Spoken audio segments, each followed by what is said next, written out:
विद्यार्थी मित्रांनो, आज आपण व्यवसाय प्रशासन या विषयातील व्यवसाय प्रवर्तन आणि विकास या चौथ्या प्रकरणाचा अभ्यास करणार आहोत. व्यवसाय प्रवर्तन आणि विकास या प्रकरणामध्ये आपण व्यवसायाचे प्रवर्तन म्हणजे काय, त्याचा अर्थ, व्याख्या, व्यवसाय प्रवर्तनातील विविध टप्पे, व्यवसाय प्रवर्तनातील सरकारची भूमिका, त्याचप्रमाणे नवीन व्यवसाय सुरू करण्यापूर्वी विचारात घ्यावयाच्या विविध घटकांचा अभ्यास, तसेच व्यवसाय यंत्रकुलाच्या स्थान निश्चितीवर परिणाम करणारे विविध घटक, त्याचप्रमाणे व्यवसाय विकास म्हणजे काय, व्यवसाय विकासाची संकल्पना, व्यवसाय विकासाची प्रक्रिया, त्यातील विविध टप्पे, त्याचप्रमाणे विकासासाठी केंद्रित केले जाणारे व्यवसायातील घटक यांचा सखोलपणे अभ्यास करणार आहोत.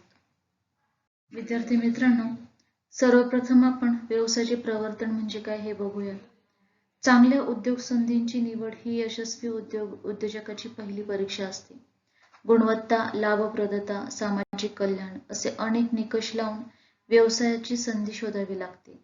अशी व्यवसाय संधी शोधून अनेक व्यावसायिक कल्पनांचा अभ्यास करून त्या कल्पनांना मूर्त स्वरूप देणे म्हणजेच व्यवसायाचे प्रवर्तन होय. व्यवसाय कल्पनांची प्रत्यक्ष उभारणी म्हणजेच प्रवर्तन असे म्हणता येईल. प्रवर्तक ही कार्य करत असतो.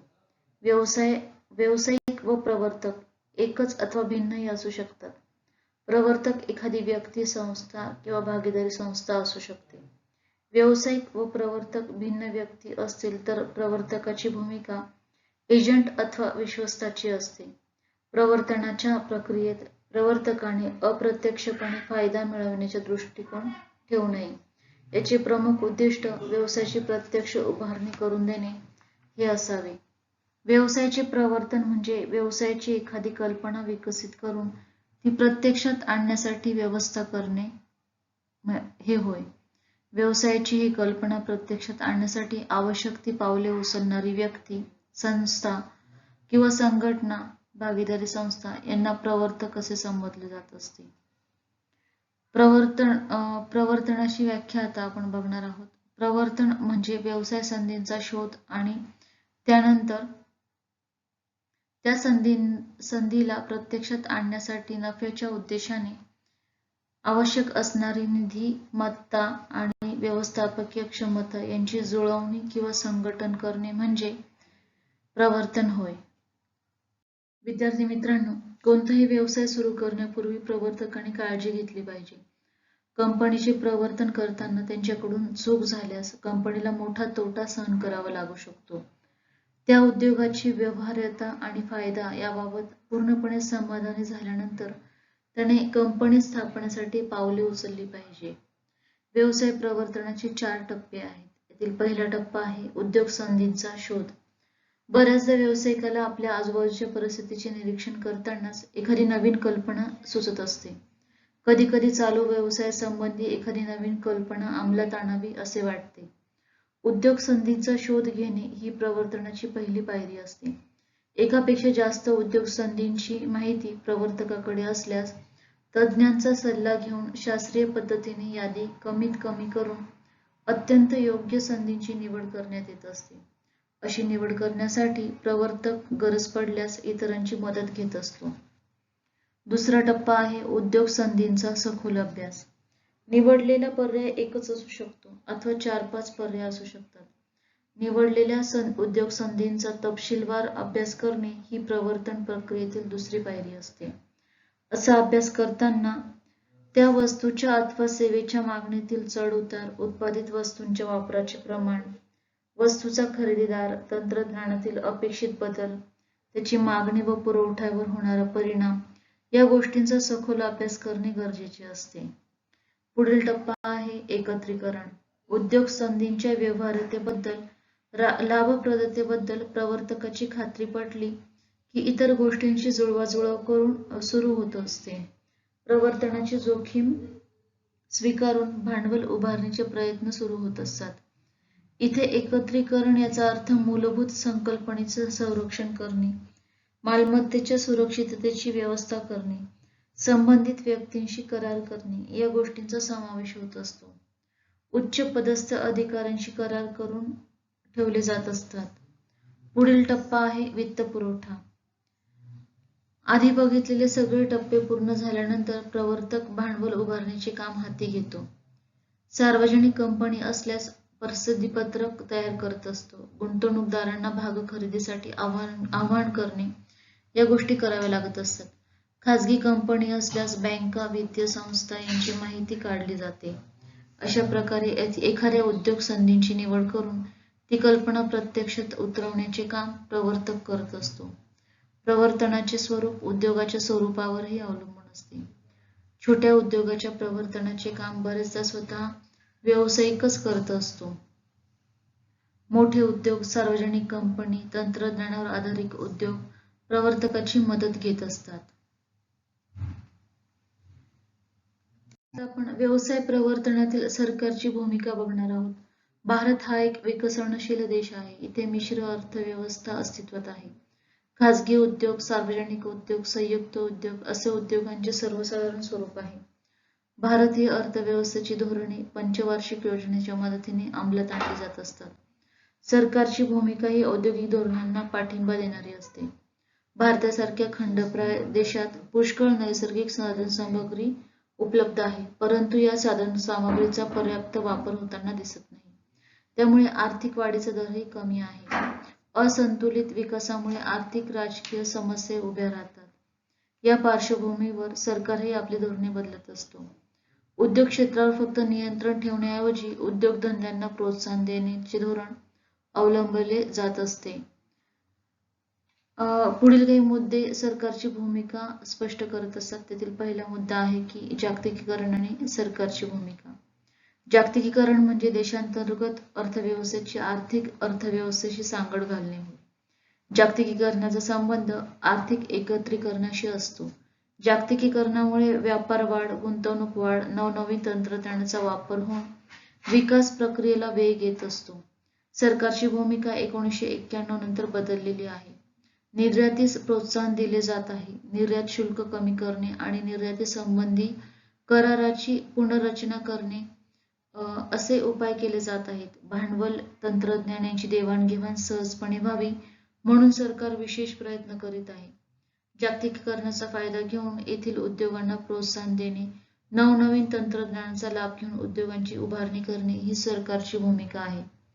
पुढे आपण सांगू शकतो की विदेशी भांडवलाबद्दलचा दृष्टिकोन. सरकारने विदेशी गुंतवणुकीची मर्यादा वाढवली आहे. विदेशी कंपन्या भारतीय उद्योगांमध्ये 51% गुंतवणूक करू शकतात. तांत्रिक करार करण्यासाठी सरकारची विशेष परवानगी घेण्याची गरज लागत नाही. पुढे केंद्र सरकारची परवानगी. गुंतवणूक करण्यासाठी आवश्यक असलेली प्रवेश पूर्ण चाचणी काढून टाकण्यात आलेली आहे. लघु उद्योगांसाठी असलेली गुंतवणूक मर्यादा वाढवण्यात आलेली आहे. खुल्या बाजारातून परकीय चलन खरेदी करण्यासाठी व आवश्यक आयात करण्यासाठी उद्योगांना परवानगी देण्यात आली आहे. बरेचसे उद्योग केंद्र सरकारच्या परवानगी प्रक्रियेतून मुक्त करण्यात आलेले आहेत. पुढे आपण सांगू शकतो उदारीकरण आणि सरकारची भूमिका. 1991 मध्ये भारतात नवे आर्थिक धोरण राबवण्यास प्रारंभ झाला, ज्याला आपण 1991चे आर्थिक धोरण असे म्हणतो. या धोरणाची 3 ठळक वैशिष्ट्ये आहेत की या धोरणामध्ये खाजगीकरण, उदारीकरण आणि जागतिकीकरण या धोरणांचा स्वीकार केला गेला. नवे आर्थिक धोरण येण्यापूर्वी भारतीय अर्थव्यवस्थेत अनेक नियम आणि नियंत्रण होते व भारतीय अर्थव्यवस्था या नियमांनी जखडलेली होती.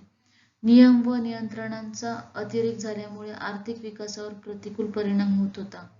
व्यापार व उद्योग क्षेत्रातील अनावश्यक नियंत्रणे दूर करण्यात येऊन या परिस्थितीत बदल घडवून आणण्याची भूमिका सरकारने घेतली होती.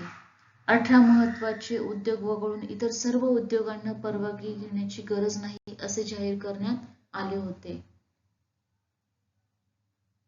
सांगू शकतो लघु उद्योगांसाठी कर. नवीन लघु उद्योगांना प्राप्तिकरासाठी सवलत जाहीर करण्यात आलेली आहे. नफ्याच्या फक्त 60% प्राप्तिकर त्यांनी द्यावा अशी सरकारची भूमिका आहे.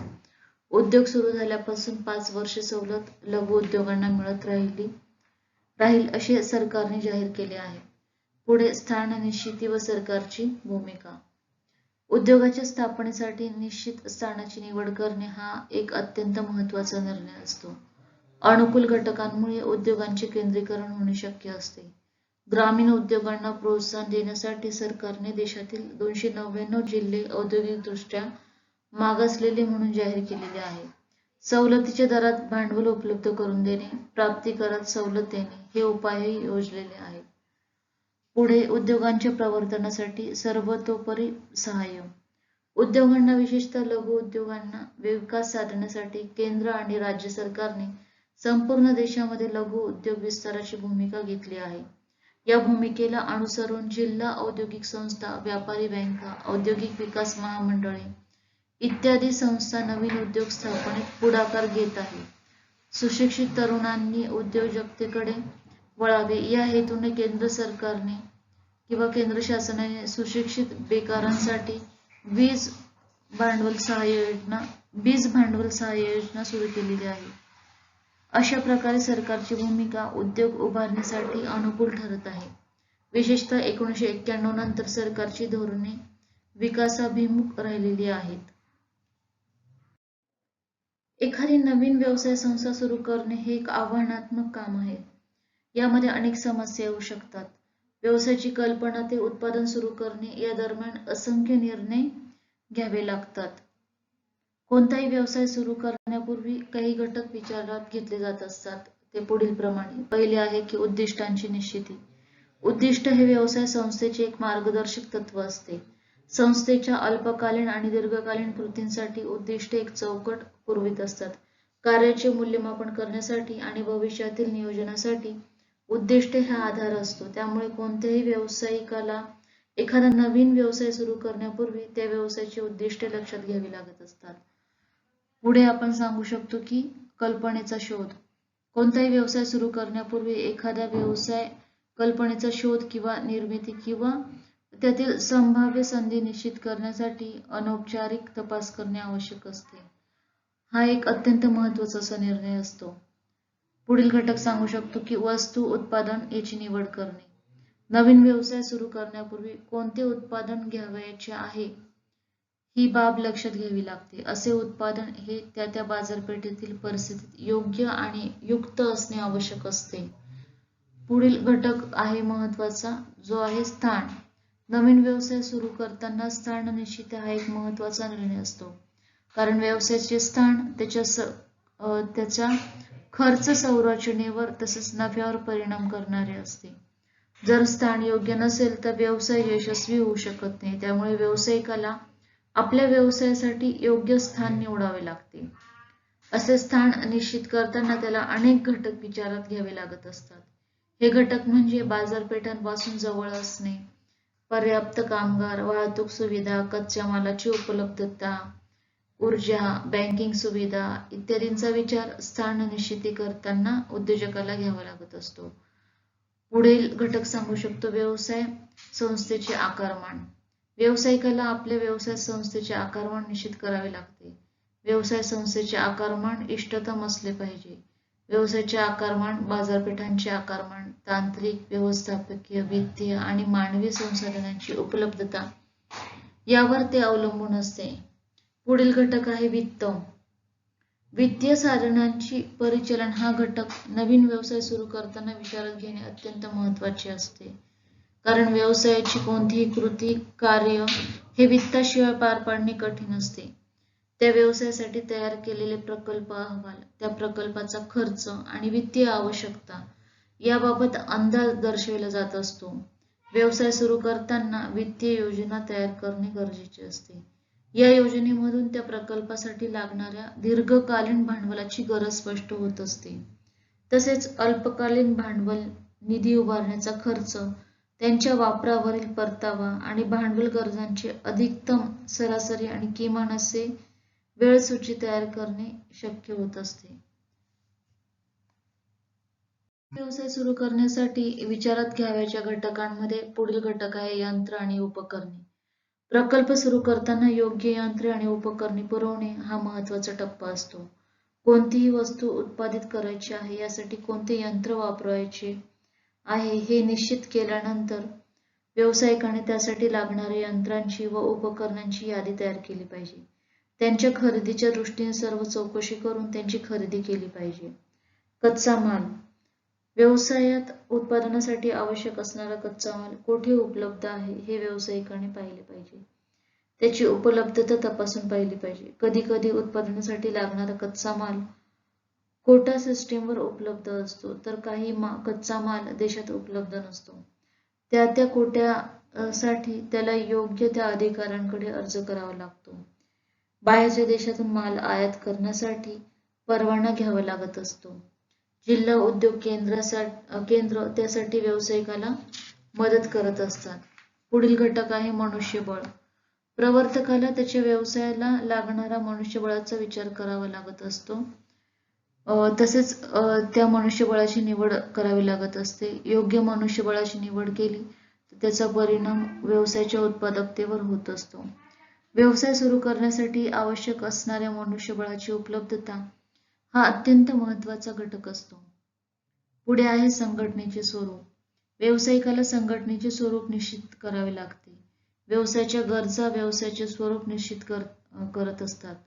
लहान प्रमाणावरील उद्योगांसाठी एकल किंवा व्यक्तिगत व्यापारी संस्था उपयुक्त असतात. भागीदारी संस्थेमध्ये अधिक भांडवल स्रोत उपलब्ध होतात. तसेच कामाची विभागणी होत असते. व्यवसाय मोठा होत गेल्यास त्यासाठी कंपनी हा व्यवसाय प्रकार योग्य ठरत असतो. पुढे आहे विपणन व्यवस्था. कोणत्याही व्यावसायिकाचे यश त्याच्या उत्पादन विपणनाच्या कौशल्यांवर अवलंबून असते. कोणताही व्यवसाय सुरू करण्यापूर्वी एक आवश्यक बाब म्हणून उत्पादित वस्तूंसाठी विपणनाची योग्य व्यवस्था करणे गरजेचे असते. बाजारपेठेतील तीव्र स्पर्धांचा विचार करता विपणन व्यवस्थापन हा व्यवसाय व्यवस्थापनातील महत्त्वाचा भाग बनलेला आहे. व शेवटचा घटक आहे यंत्रकुल रचना. व्यवसाय सुरू करण्यापूर्वी व्यावसायिकाला यंत्रकुल रचना लक्षात घ्यावी लागते. यंत्रकुल रचना तज्ज्ञांच्या अहवालाच्या आधारावर व्यावसायिकाला योग्य यंत्रकुल रचना निवडावी लागत असते. यामध्ये यंत्रे, कच्चा माल आणि कामगार यांची रचना केलेली असते. जागेचा अधिकाधिक उपयोग करून घेतला जातो. तसेच कमीत कमी खर्चात अधिकाधिक सोयी सुविधा पुरवण्याचा प्रयत्न केला जात असतो. विद्यार्थी मित्रांनो, आज आपण व्यवसायाचे प्रवर्तन म्हणजे काय, त्याचा अर्थ, व्याख्या, व्यवसाय प्रवर्तनातील विविध टप्पे, व्यवसाय प्रवर्तनातील सरकारची भूमिका, त्याचप्रमाणे नवीन व्यवसाय सुरू करण्यापूर्वी विचारात घ्यावयाच्या विविध घटकांचा सखोलपणे अभ्यास केलेला आहे. धन्यवाद.